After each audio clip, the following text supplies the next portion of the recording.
একজন বাবা তার সন্তানের জন্য কতভাবে অবদান রেখে যায়, তার হিসাব কেউ কখনো দিতে পারবে না। বাবাকে ভালোবাসুন। আজ হয়তো তার ক্ষমতা আছে, তিনি আপনাকে আলগে রাখছেন, কিন্তু তার দুঃসময়ে আমাদের উচিত তার সেবা করা। কারণ স্বার্থ ছাড়া কেউ যদি আমাদের ভালোবাসেন, তিনি হলেন বাবা।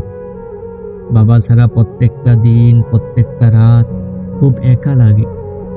তার স্পর্শটুকু, সেই মায়া ভরা ডাক অথবা মাথায় হাত বুলিয়ে দেওয়া মনে পড়ে যায়। বাবা বেঁচে থাকতে কোনোদিন বাবা যায় না, বাবাকে ছাড়া থাকতে হবে।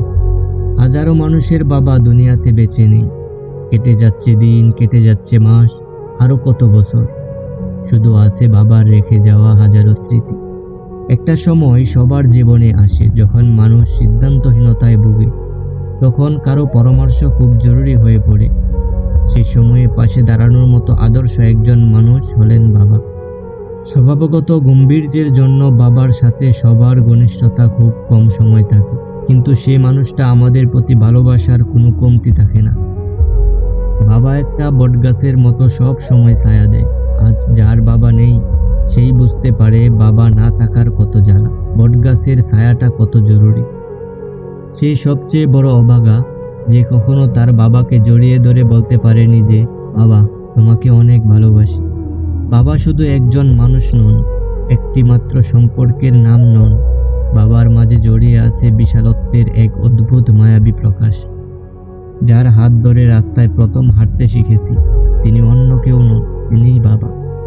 সেই ছোটবেলা থেকে আজ পর্যন্ত বাবার কাছে যা আবদার করেছি, তিনি তার সাধ্য দিয়ে সেসব পূরণ করার চেষ্টা করেছেন।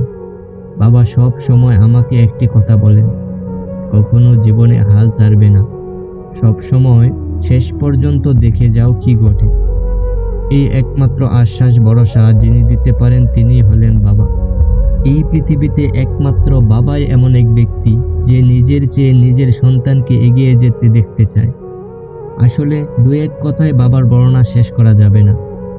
সর্বশেষে একটি কথাই বলবো, বাবা মানেই তুমি আমি বেঁচে থাকার সহায়তা। যদি বাবাকে অনেক ভালোবাসে থাকেন, তবে কমেন্ট করে ভালোবাসা প্রকাশ করে যাবেন। ধন্যবাদ।